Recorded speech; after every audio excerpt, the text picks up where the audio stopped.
it's my pleasure as the comm librarian to know Rosanne, and because I enjoyed hearing her previous talk last semester, or last year, on some of her research on pop culture and the monkeys as a pop culture phenomenon.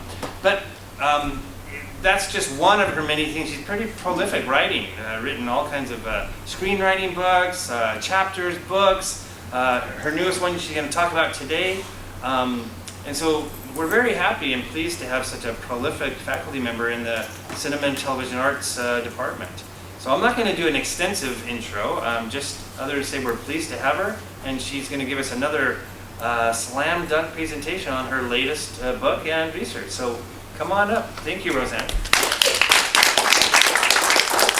Hey everybody, thank you so much for being here. I hope that you find what I have to tell you enlightening and interesting. We're going to unearth the names of some women who have written some things that either began ideas and tropes that went on and on through Hollywood, or are people that you already know their work, but you never realized that those pieces were written by women.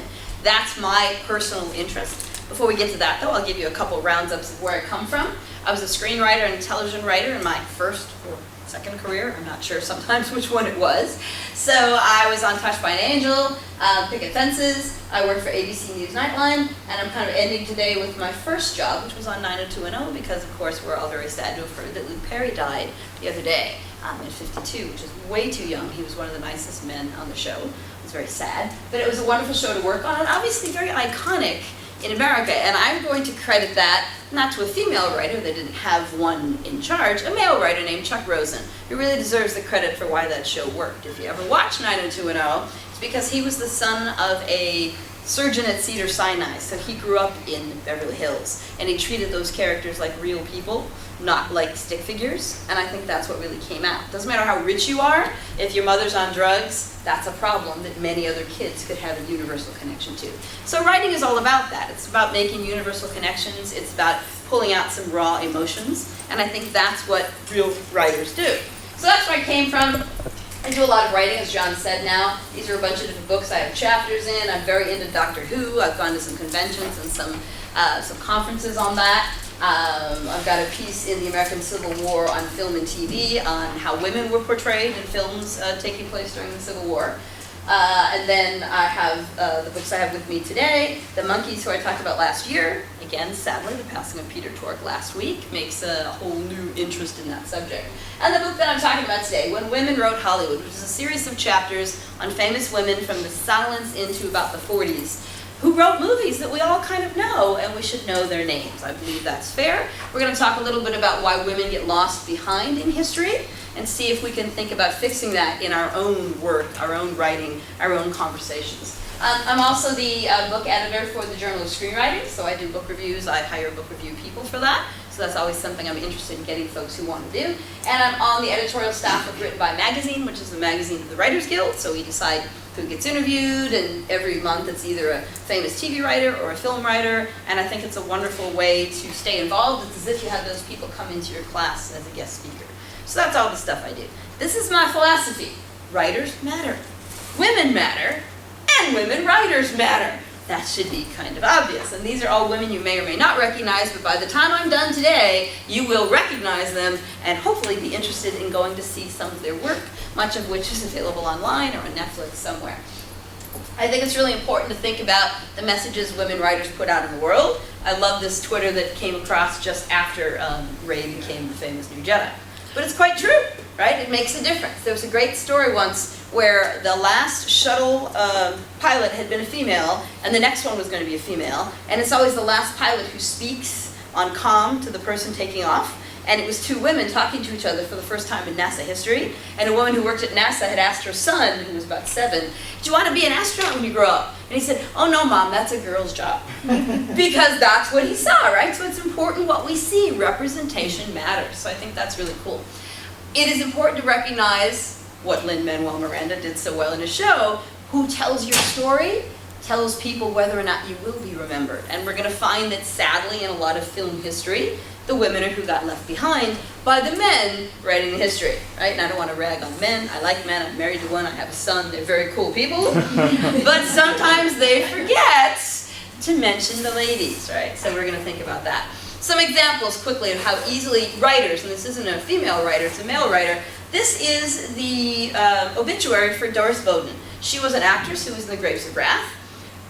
It says in her obituary, she married the film's screenwriter. We name the movie John Ford's The Grapes of Wrath. The man who she married isn't mentioned in her own obituary because he's just the writer. How ridiculous is that? I don't care about John Ford. He never knew her after she finished the film, but he gets a name out, a name call on that, right? When in fact, John Steinbeck, who was writing about how his movie was adapted, wrote that not only Johnson, the man who did it, did better than his own novel. So the man who wrote Grapes of Wrath was crediting the man who adapted it, and yet our own way of doing news and writing about films always privileges the director, which makes me crazy. I don't believe in that. It's also sad and easy for men to dismiss women in their memoirs. We all know the picture of this guy, who's very famous for being a director. People think about his films. He admits in his memoirs that he learned everything he knows from some middle-aged American woman, whose name was Yvonne Sol. She was a producer for Universal Studios, the first woman to have her own production company. They sent her to England to fix their production company in England, and she trained him. Could he at least mention her name in the memoir? Right? Then people researching her might find her mentioned and be able to do more work on her. So it's very easy to dismiss people. So let's talk about some women you know and some women you don't know, and hopefully you will, as I said. These are ladies hopefully you recognize. Anybody? Shonda Rhimes, thank goodness. We must all know Shonda Rhimes. Is that Diablo Cody? That is Diablo Cody, exactly, from Juno. This lady's probably seen more of her movies than any of theirs combined. It's not Jane Fonda, is it? No, it looks a lot like her though, doesn't she? Nora Ephron. Nora Ephron, right? Incredible. So these are people that I think you recognize. So there's Nora Ephron. Nora Ephron is probably the queen of screenwriters. She passed away a few years ago.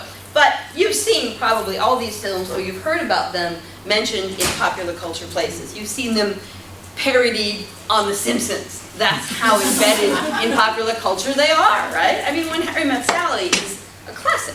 It's something that everyone references when they think of rom-coms. But for her, it started with Heartburn, which was a novel she wrote about her own divorce from Carl Bernstein, the Carl Bernstein of All the President's Men, because he had an affair behind her back when she was pregnant.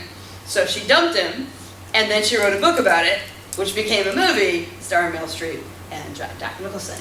From that, she went on to write Silkwood, which is a brilliant film you should check out, Meryl Streep. It's based on the real-life woman named Karen Silkwood, who was about to give secrets to the government about how her nuclear facility was being mismanaged, and she ended up crashed on the side of the road, dead, and nobody knew exactly how that happened. So that's a brilliant, so she went from drama to comedy, and then of course we know these other movies. My Blue Heaven is one of my favorites that got dismissed because it didn't make a lot of money at the box office, but it's quite charming. It's a witness protection program, and it's Steve Martin as a mafiosi in the program, right? And Rick Moranis is his watcher, and he doesn't play by the rules he's supposed to play. It's funny as heck, right? So she's Nora Ephron. She's brilliant. She's so brilliant. There's a Nora Ephron prize you can win if you're a screenwriter at the Tribeca Film Festival. That's how important she is to the business, right? Next, I don't know if most important. I don't know how I ordered these, except they came into this order. But Kelly Khoury, anyone can name the movie that she's famous for?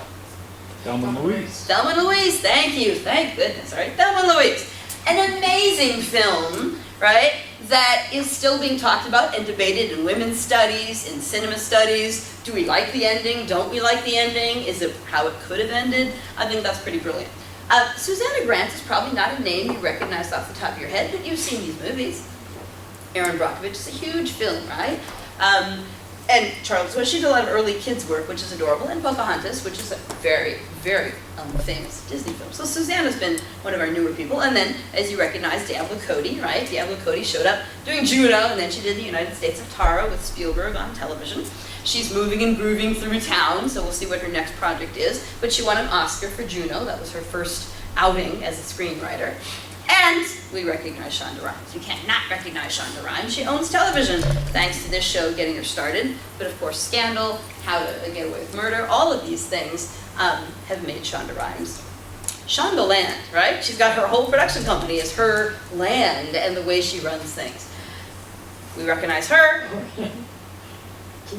Gina Fey, exactly. People sometimes forget she's a writer, right? There's a reason that this show existed. 30 Rock is basically a fictionalized version of working on Saturday Night Live, for which she got several Emmys. And then, of course, she did the Mean Girls, the movie, and she did the Broadway show, which was nominated for several Tonys last year, 2 years ago. So, you know, Tina's doing pretty well. These are some ladies you probably don't know. Does anybody recognize any of them?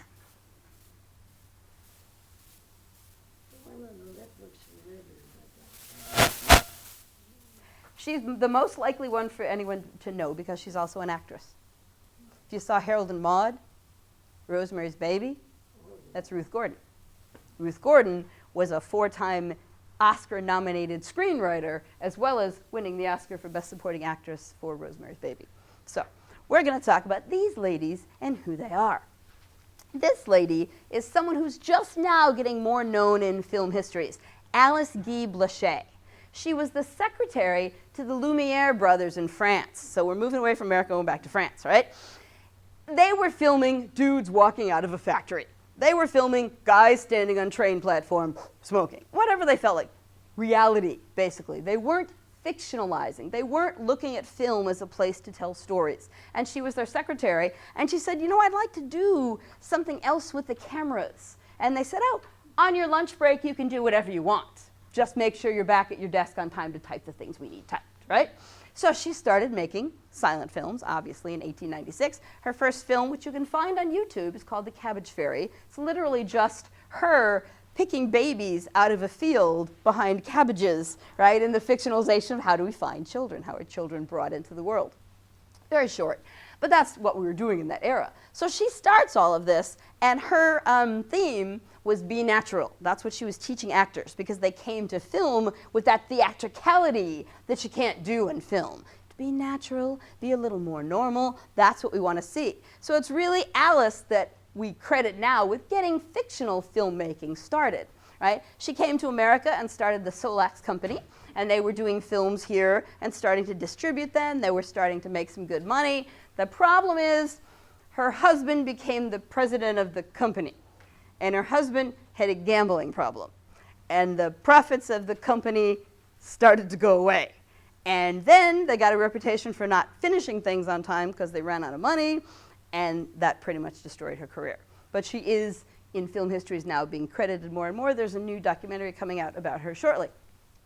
Some people recognize or have heard, if you know anything about aviation history, Harriet Quimby was the first female pilot licensed in the United States. To pay for her flying lessons, she wrote screenplays for the Biograph Company. Right? So there was a new world, a new place to make money, and women were jumping in that world if it was possible, right? So I always thought that was pretty cool. Jeannie Macpherson is probably one of my favorite early film screenwriters, and she is the perfect example of how women get left behind. Everybody who does film history has heard about Cecil B. DeMille over and over and over again. Brilliant, brilliant, brilliant. If you look at his films, all the films he made that made a profit were written by Jeannie Macpherson. When they stopped working together, he never made a profitable film again. So are they Cecil B. DeMille films, or are they Jeannie Macpherson films? Or are they Macpherson-DeMille films, right? Sadly, she died early in 1948. He lived another 15 years, and when he did an oral history and did interviews about his work, when they brought her up, because a good historian would look at the names on the things and ask him, he would say, oh, Jeannie, she wasn't such a good writer, but, you know, I kept her around because she needed the money. Immediately writing her out of the history of the business she had helped to found, right? So this is what happens. This is how women fall out of history so easily. We interview the guys, and the guys want you to remember how brilliant they are, right? And that's really sad. Who lives, who dies? It matters who tells your story. You have to be in charge of your own story. Sarah Mason had a similar thing happen to her. Sarah Mason worked together with her husband, Victor Herman. They got the first Oscar for adaptation. It was for Little Women, which of course has been done and done and done over again. They also worked on Stella Dallas and many films in the early period. Again, Victor Herman left writing to become a director, and he ended up directing the Marx Brothers. So he appears in a few more film histories. She disappears out of the film histories, though she's got an Oscar to her name. And Victor, who outlived his wife, gave an oral history where he said he did most of the writing when they were a team. The problem is, if you look at her IMDb list of movies she wrote before marrying him and after he left the team to become a director, she has about 64 films. He alone has written 4. So who's the writer in that team, right? It's not who he says it was, unless that's all you ever read. So Sarah disappears from history, right? I've actually met her grandson and interviewed him. He had no idea that that's what his grandmother did. All he remembers is she really liked Shakespeare, and she made him remember whole quotes from Shakespeare before he could go out and play. He had to recite sections of Shakespeare. So don't tell me she doesn't have the heart of a writer, right?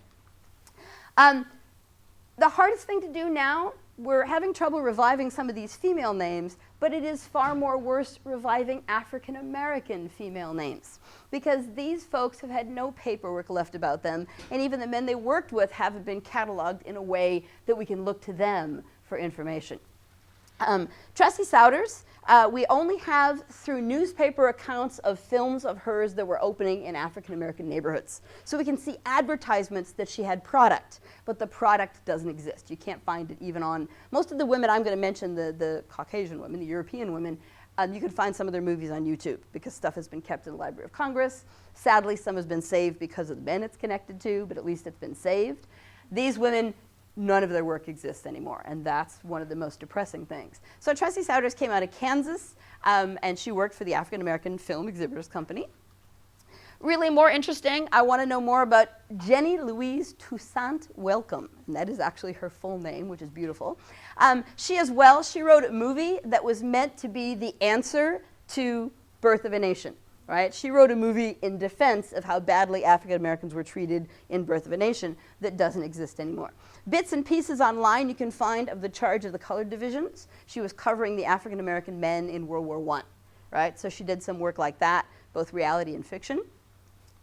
I have to believe we'll find some more work on her because her brother was Booker T. Washington's personal photographer during the Harlem Renaissance, and her parents were the butler and maid to President Ulysses S. Grant.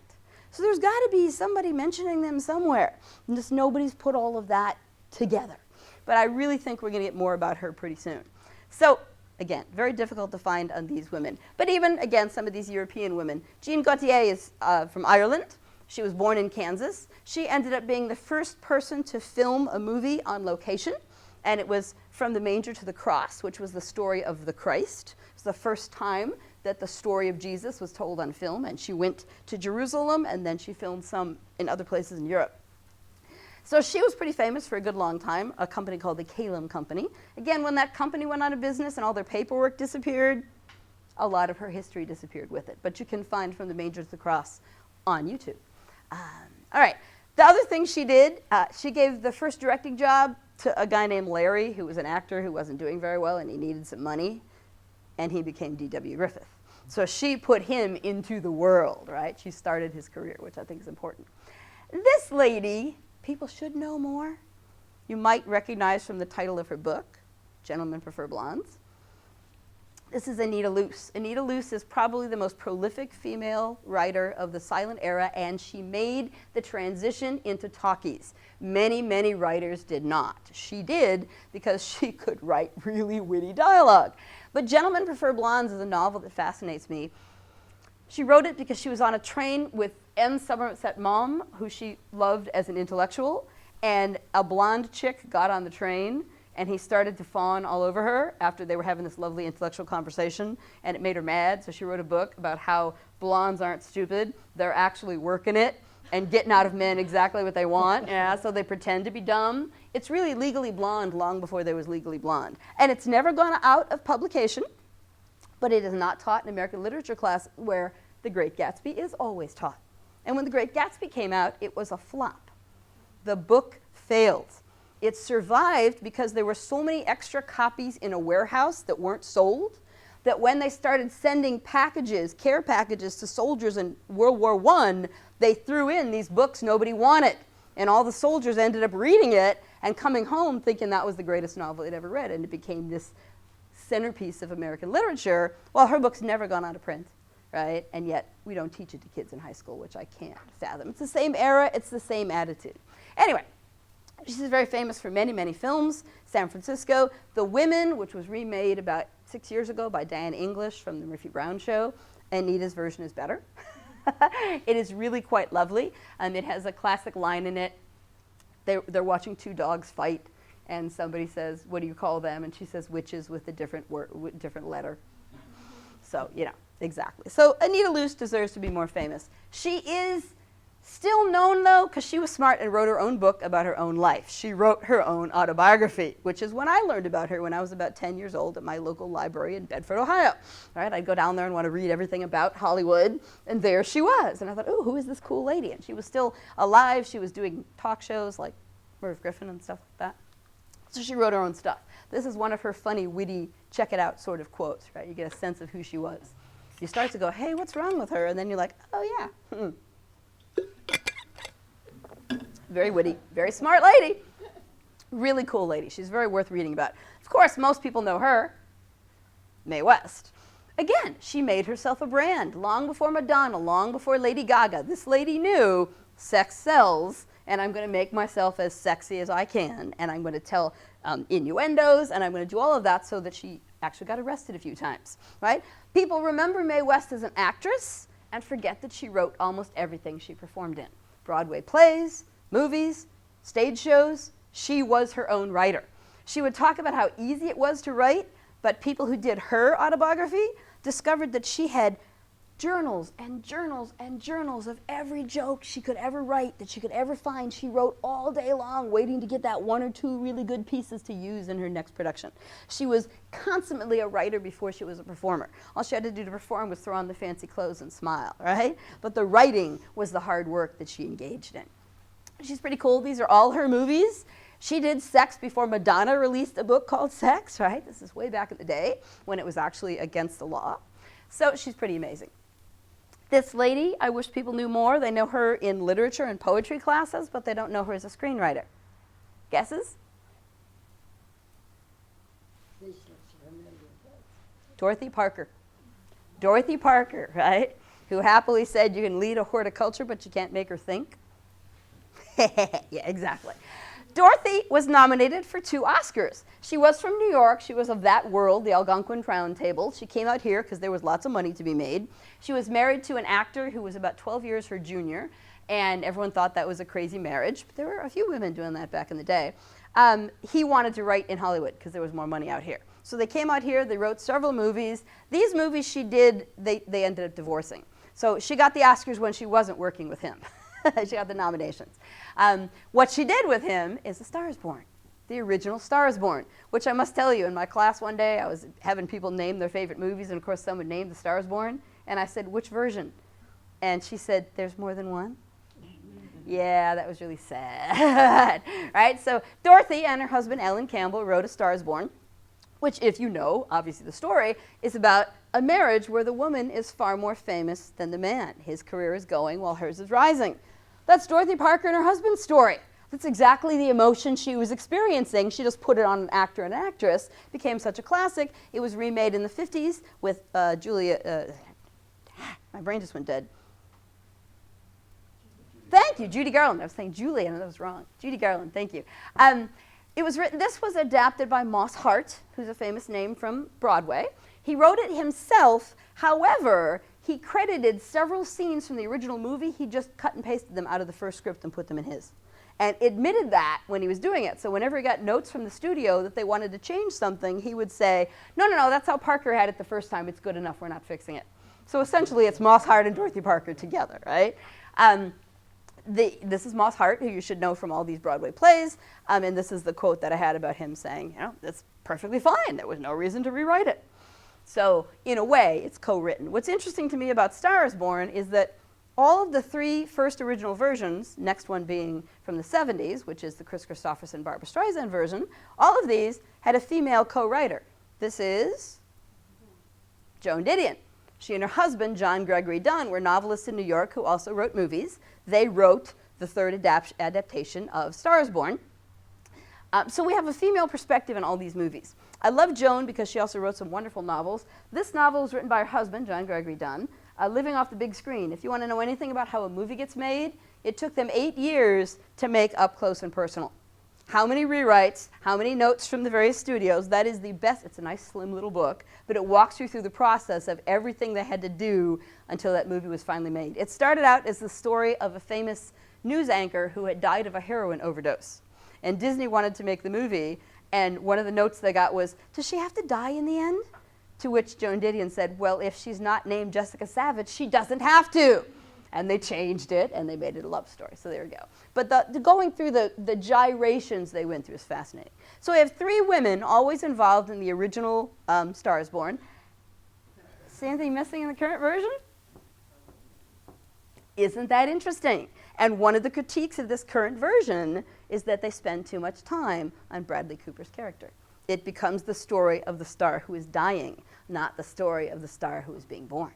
That's probably one of the reasons, well, it's making tons of money because Lady Gaga's wonderful and they're good in the film.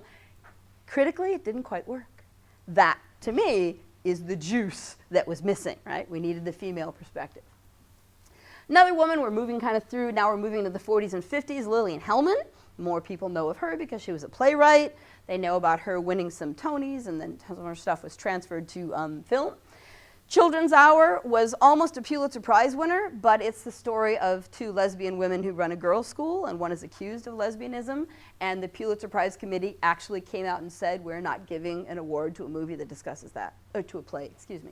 So it was won that year by Zoe Akins for a play that has been fallen out of, nobody cares about it anymore, yet people are still performing Little Foxes, and you can still, of course, watch the Betty Davis version, which is quite brilliant. So Lillian Hellman is a pretty amazing woman. She's also famous to us because during the blacklist, there was a threat of blacklisting her, and when she was asked to give names to the committee in Washington, that's what she said, which could have destroyed her career.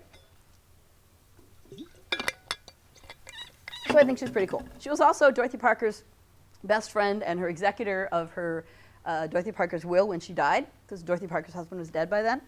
And Dorothy Parker, interestingly enough, left her entire estate to Martin Luther King because she believed in what he was doing in the civil rights movement. But she left it to him a year before he died. Who knew? He was a young man. She didn't know he would die. So all of her profits from anything you buy of her writing, he left everything to the NAACP. So if you support Dorothy Parker's writing, you're supporting the NAACP. But Lillian Hellman was the executor who made sure that all happened. So I thought that was pretty cool. Ruth Gordon. Now we're up to Ruth. Ruth only wrote 4 movies together with her husband, Garson Kanin. 2 of them you've heard of, Adam's Rib and Pat and Mike. These are Katharine Hepburn and Spencer Tracy vehicles. This couple was best friends with Gordon and Kanin, and they wrote the movies outside of the studio system. If you worked as a writer in a studio, you got assigned something to work on. These 2 just wrote movies they wanted to in their own house and then sold them to the studio to actors they knew, so nobody rewrote them. And they were on the set through most of the production because they hired George Cukor, who was a famous director, and another friend of theirs to direct them. What I think is important for us to think about Ruth is that, and I love Katharine Hepburn, and I don't want to like mess with her reputation too much, but she has a reputation for being a feminist. That's wrong. Katharine Hepburn stayed the mistress of Spencer Tracy their entire relationship. He never left his wife, and she never left him for not leaving his wife. Rumor has it, stuff has come out lately, that he actually beat on her, and she put up with that. That's not a feminist woman. Her characters in the films were feminists, because guess why? Ruth was. Ruth was writing herself and her own attitude. In Adam's Rib, there are 2 lawyers who work on the opposite side of a case. In real life, she and her husband were equally famous writers. They shared a profession together at which they both excelled, right? So that was exactly her experience. And the kind of dialogue and language, the kind of attitude that comes from Katharine Hepburn in all the films written by Ruth, that's Ruth Gordon talking, right? She's the feminist we should think about. She was an early Broadway actress. Best friends with Thornton Wilder, who wrote Our Town. He wrote The Matchmaker for her, which became Hello, Dolly. And when she was young, her husband died. Her first husband died of disease when he was like 28, which is very sad. And she ended up in a relationship with a famous producer, Broadway producer. They had a baby out of wedlock. She was supposed to have the baby adopted away because you weren't supposed to tell people you'd gotten pregnant and had sex outside of marriage. But she kept it instead. And everybody said, well, your acting career will be over. And she said, only if you say it's over. And she kept working. So she was breaking the societal rules that were trying to trap her, right? So she is who Katharine Hepburn is in those movies. And we should pay more attention. They wrote 2 other films. All 4 were nominated for Oscars for writing. She and her husband stopped writing together because it made them fight too much. And they decided to not ruin the marriage over the writing, right? So they went off and did their separate careers. Although anything he worked on, she would help train the actors for because he moved more into directing. So they still worked with each other, but they didn't do it formally. So they're pretty adorable. These guys are somebody that everybody should know. And of course, each of these people that I'm talking about now, they have a chapter in this book, which is what the book's all about. Frances and Albert Hackett. They were married for 54 years and wrote films together for about 50 of those. They started in New York as playwrights. They came out here. And again, you've probably never heard their names, but you have seen these movies. Have you not? Every year, how many times do we watch It's a Wonderful Life? And what does everybody tell you? Whose movie is that? Frank Capra's movie. Because Frank Capra forced himself on the writing credits. He wrote some scenes and had his name added to the writing credits. And when they edited the movie, they cut out all the scenes he wrote. The movie is Frances and Albert Hackett's script. He kept adding more to prove he was a writer, and none of it was any good. Right? So it kills me that we call that Frank Capra's It's a Wonderful Life. It is not. Directors are lovely people, but when you talk about a movie to your friends, rarely do you discuss camera angles. You discuss dialogue, and that's what the writer wrote. It should be the writer's movie or nobody's. I have a big fight with publishers now. I refuse to do things like Spielberg's Lincoln. No. Tony Kushner wrote Lincoln, and he's got a Pulitzer Prize. It's either his movie or it's just Lincoln. Let's leave it at that, all right? It does not belong to Steven Spielberg because he didn't write any of it. But these guys are wonderful. Their work is great. They were invited. They did Thin Man. They did It's a Wonderful Life. They were invited to work on the play, The Diary of Anne Frank. A couple other people were offered it first. This was at a time when everything was crazy after the war. There were some thoughts that maybe it was a fake diary, right? But these guys believed in it. They met Otto Frank, Anne's father, and worked with him and created the play, which won them a Pulitzer Prize. And then they adapted their own play into a film. So Frances and Albert Hackett, they were considered the most beloved couple in Hollywood. They were friends with Dorothy and Alan and all these other couples that worked together, and they were apparently the nicest people you could ever meet, right? So they're pretty cool. But you notice whose Diary of Anne Frank is it when it's a movie? Who is George Stevens anyway? Did nothing. Garson Kanin directed the play on Broadway. They didn't let him direct the movie because he wasn't a big enough movie director yet. All right. I might give you Garson Kanin's Diary of Anne Frank. I don't know. Anyway, moving through into the 50s, we come up with Harriet Frank Jr., a woman going by Jr. because her mother was Harriet Frank, and her mother was a reader at one of the studios, which is how she got into the business of writing. She married Irving Revich, and together they made several important films. To me, most important is Norma Rae. Again, a very female-based film, which really falls into Harriet's world. And also Stanley and Iris and Murphy's Romance are very female-focused stories. Harriet was a really strong woman, very involved in the Union, which makes sense when you think about Norma Rae, right? So again, names people don't really know because these are considered Martin Ritt films because he directed all 4 of them because he was best friends with Frank and Ravitch. So they like to hire directors they knew who wouldn't muck up their work. Those, and I believe in those collaborations. I don't like, I'm dissing directors, I don't mean to. I like directors, but it's an even collaboration. And I think that's what academia has to start referencing more than we do because that's how writers get lost. And if male writers are getting lost, you know female writers are getting even more lost, right? So we need to keep thinking about it's a collaboration. Then we have this lady who I think is fascinating if you're a Star Wars fan, Leigh Brackett. She's mostly did all these kinds of space operas, they called them, right? But she got hired to write the first draft of The Empire Strikes Back. because George Lucas wanted her sci-fi brain on his property. The problem is she wrote the script, which, there you are, and she died of cancer. So Lawrence Kasdan, who I adore, was hired to do the next draft and the next draft, and Lawrence Kasdan becomes the writer we know from Star Wars. But when you think about the Han Solo character, Lee Brackett made him the cowboy that he is, because she did cowboy movies and space operas. That's the perfect blending of Han Solo. So she gave us that character in the incarnation that we know him in, which I think is cool. Then, of course, we were talking about Nora Ephron, but before we get Nora Ephron, that's her mother. Phoebe Ephron was a film writer in Hollywood in the 50s with her husband, right? But she's the one who gave her daughter the phrase, everything is copy. Whatever's happening in your life, write it down. That's going to be good in a movie someday, right? So Phoebe did all these films we're looking at here. They did largely adaptations of musicals, but they were very, Phoebe and Henry Ephron. This is Nora when she was in college. She got herself a sweatshirt that said girl writer because she worked at a newspaper, and that's what they were. They weren't junior writers. They weren't journalists. They were the girl writers who wrote the girl stuff for the newspaper. Right? So she just emblazoned that on her chest and said, fine, I'll be a girl writer, right? I think it's cute because you notice when we move into the television world, that's Madelyn Pugh, who wrote almost all of the I Love Lucy's together with her male partner, Bob Carroll, who she wasn't married to, and she called herself a girl writer. That's all you were back in the day, even though you invented Lucy, for heaven's sakes. So everything is copy. Her parents taught her this. They wrote this play, Take Her, She's Mine, which was about when Nora went to college, and how they couldn't get along with their daughter because she became such a rebel in college. So when she came back home, and then they translated it into a film. So that was all the thing, which is what I said earlier. She wrote about her divorce to Carl Bernstein. She took her divorce and made it the copy of her piece, which became a movie. Elaine May is another name that's fallen out of history and shouldn't. Now we're in the 70s. Elaine, I think, is a brilliant writer. Heaven Can Wait wouldn't be what it was. Warren Beatty got tons of focus for that, but she wrote it. She came out of doing nightclub things with Mike Nichols. They were Nichols and May, and they wrote all their routines. It was like a traveling SNL sketch. You probably still know who Mike Nichols is, but Elaine May has fallen out of history because at a certain point she started directing, which is cool, but she directed a movie called Ishtar, which lost a ton of money, and she was never given a directing job again. I can name you many a man who has directed a film that lost a ton of money, and somehow they still got a second and a third and a fourth job.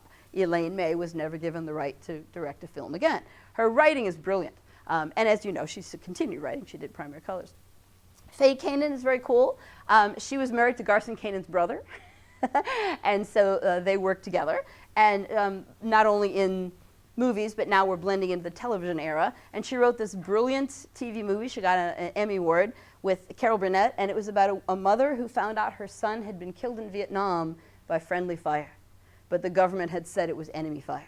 And she, when she, in looking into how he died, discovered that, and then she wanted to make it known so people understood that was one of the risks that your children were taking when they joined the military. It's a very powerful TV movie.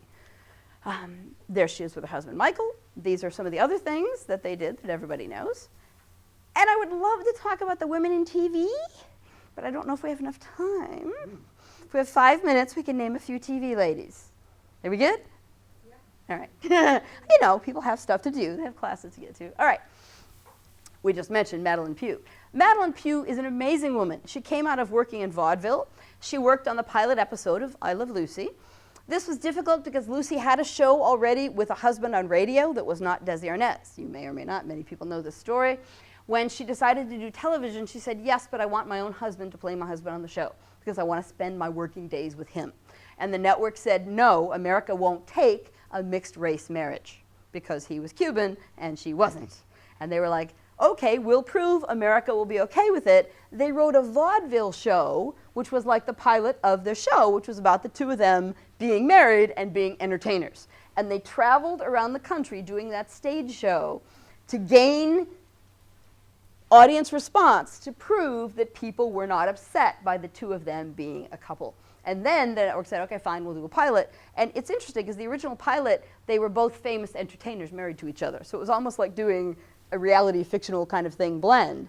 But they realized there was nothing exciting in that. There's no conflict. The conflict is in the underdog wanting to be the thing, and it made more sense for the wife to be the one who was having trouble starting a career, hence the I Love Lucy show. So Madelyn worked not only on the first few seasons of I Love Lucy, but then all of Lucy's future TV shows. She helped create all of them and was the head writer on all of those shows. She also did every physical stunt that they wrote for Lucy to do first, to make sure that it was safe and that it would work in the time frame they needed. So anything you saw Lucy do, Madelyn had done before, with the writers watching her and taking footage and trying to figure out if it was going to be funny, right? So she's a pretty interesting lady. I had a friend who went to a conference, so weird. It was a conference of optometrists. And they ended up at a table chatting with this lovely older woman who was there with her husband, who was an optometrist. And when they asked what she had done in her career, she said, oh, she did a little writing. They looked her up later. She was Madelyn Pugh. Just dabbled in some writing back in the day. Oh my, yeah, exactly. And of course, we have to realize the only reason we know her work and we know Lucy's work is because Desi was smart enough to have all of their work filmed. And he owned the film. He paid for the film, and that's why it is in rerun perpetually. There are so many other shows from that era that we could know as well, but all of the stuff disappeared, right? It was filmed over and all that stuff. So his brilliance is why she gets to be Lucille Ball to us today, which I think, and around the world. I went to the Lucy Museum at Universal years ago, and there were people speaking all kinds of languages. And everybody understood Lucy because it was like a silent film. It's all visual. You could manage that, right? So Madelyn Pugh is pretty brilliant. Lucille Kaland worked in a lot of those early sketch shows, Your Show of Shows and things like that with Sid Caesar. She's a really cool lady. I like this quote. She kind of falls out of the history, but her work on that show, plus this woman, Selma Diamond, who more people know as an actress from a show called Night Court, but Selma and Lucille were writers on Your Show of Shows, and when the writers created The Dick Van Dyke Show, that's who Sally Rogers is. She's a composite of those two ladies, right? Because they understood there was always one lady in those kinds of shows, and she's always a single lady who can't find a guy and all that nonsense. And that was true of both Lucille and Selma. They were unmarried. When Neil Simon wrote Laughter on the 23rd Floor, which was the story of writing for the Sid Caesar show, this is what he had to say about Lucille. Actually, Mel Tolkien said it. So she's doing all the work, but she's not telling people about it. Women have to learn to tell their own stories so that we are remembered in history. If we move further, a lot of people know the Golden Girls, and hopefully they know Maude and all these lovely shows. That's who gave those shows to us. Susan Harris is my favorite TV writer. The longest TV running career, all of the stuff iconic, all of the stuff beloved, and people don't think about her name. She wrote the entire first 2 seasons of Soap herself, no staff. She wrote every episode for 2 seasons. And that's in the days of doing 35 episodes, not 23 or 22 or 12, which is the new reality, right? So Susan is pretty brilliant. Linda Bloodworth-Thomason created Designing Women, which I also think is quite a brilliant show, and she wrote the first whole season of that herself. She'd won an Emmy nomination for her first freelance episode, which was an episode of MASH. And it was her and a partner, and they were the first people to go into the MASH writing offices. They were 2 women, and they said, what happens to Hot Lips on the nights when Frank's not around? Because she was an officer, which means she couldn't fraternize with all the women nurses because they were not officers. So she's lonely in her place all night, and it was a study of loneliness and how awful her life was because she could have no friends, and she couldn't share her story with anybody back home because she was having an affair with a married man. So they focused on that, and they got an Emmy nomination for looking at the honest emotions of that previously comedic character. They gave her the fullness that made her become a lead on that show. So Linda's pretty brilliant. And then everyone loves Breaking Bad, right? But among the Emmys the show got, one was by a woman. Moira Walley-Beckett got an Emmy for writing the Ozymandias episode of Breaking Bad. So as much as we love Vince Gilligan, and he's quite marvelous, and the show is truly his piece of art, Moira got the Emmy for it, right? So we need to think about that. And that, I think, is where I will stop, because there's a lot of women writing today, thank goodness, and I'm happy to see that. But we must remember to look for who the writers are, and then extra specially, if they happen to be women, tell people about them. Tell them about their work. Have them watch it. That would be a lovely thing. Thank you for coming. If anybody has any questions or wants to chat, that's fine. Yes? I'm sorry, Under Elaine May didn't be one of my favorite comedies, and you leave. That's her first one. I love that movie. It's right. And it made no money. And she was so upset by that. But when people look at it now, it's like such a well-written film. I know. I should have put that up there. I do like that movie. I did, because I knew more people wouldn't recognize the title. And that's very sad. Yeah, that happened to her a couple times. She wrote some stuff that was really good, and it just didn't, the audience didn't connect. Cool. Anybody else? I was talking about Does you know? I wondered, when I used to start watching it, I didn't think he was, the smart one or anything. Right. And all of a sudden, years later, I'm reading that he's the one that thought about filming. Yep. I thought, how brilliant were all those intelligent people before him Yep. who should have known to do that. Nobody did. thought about it, but he did. He was a brilliant businessman. He knew where the money was, and he knew that perpetuity was the way to keep her name in the papers. Oh yeah, he was very smart. His book is really good. It's a really good look at early television and how they created studio audiences and all that stuff. It's really a good read. It was his birthday a couple days ago, and Google had a Google Doodle for him, which is, one of the great honors of our day is to have a Google Doodle in your name, and they did. I thought that was very cute. So the fact that they traveled around with that was fantastic. It was a brilliant business idea. If you don't believe the audience will love us, I'll prove you. I'll prove you wrong. Yeah. Oh yeah. Very smart. Otherwise, it would have been some other guy, and who would have known, and maybe we wouldn't have liked the couple as much. It was a radio. She said it was a radio show. Yeah, it was a radio show first, and then She had a non-Cuban husband. exactly. Was there any resemblance in that show to the? No, really not in the long run. Yeah. Cool. Anybody else? Yes. In all your research, did you come across any women that wrote under a male pseudonym? Oh, that's a really good question. There were some women in the silent era who switched around names, and we're not sure why. And then, even today, one of the saddest things to me is when you go to a publishing company, there's a reason that Harry Potter is written by J.K. Rowling. They figured boys wouldn't read a book by Joanne. And, the classic all-time teen book, The Outsiders, is S.E. Hinton, because they figured no one's going to read Susan's book on gangs. So we're still hiding women's names in some realms. I do know some women in TV who would go by their last names.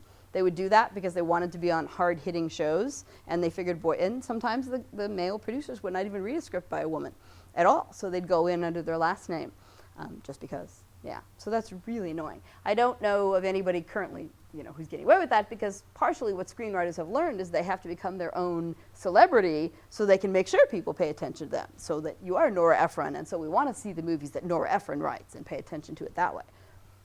Well, and a related question to that is, with the Academy Awards, there's been so much talk about diversity.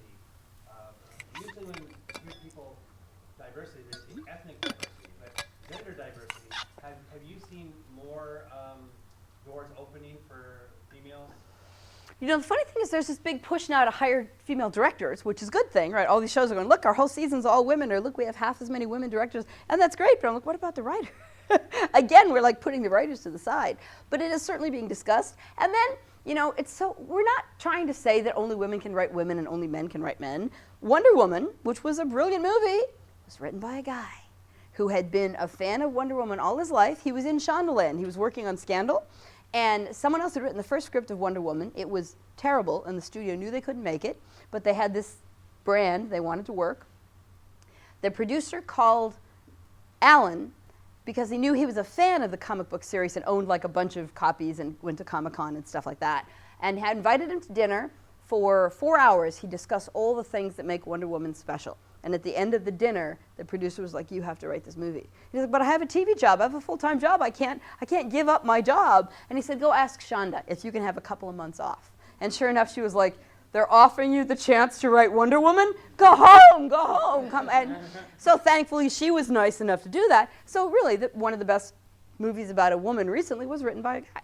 It's really about getting to know the character and respecting the character, whether it's whatever gender they're from, whatever background they're from. If you respect them, it'll show in the writing. Yeah. And I think you brought up a good point. I just want to add to that. Diversity, I think, begins with the writers rather than the casting. Yes. And that's why you bring it forward. It doesn't make sense logically why they would put writers to the side. And I do believe diversity really begins with the writers, not the casting, the director.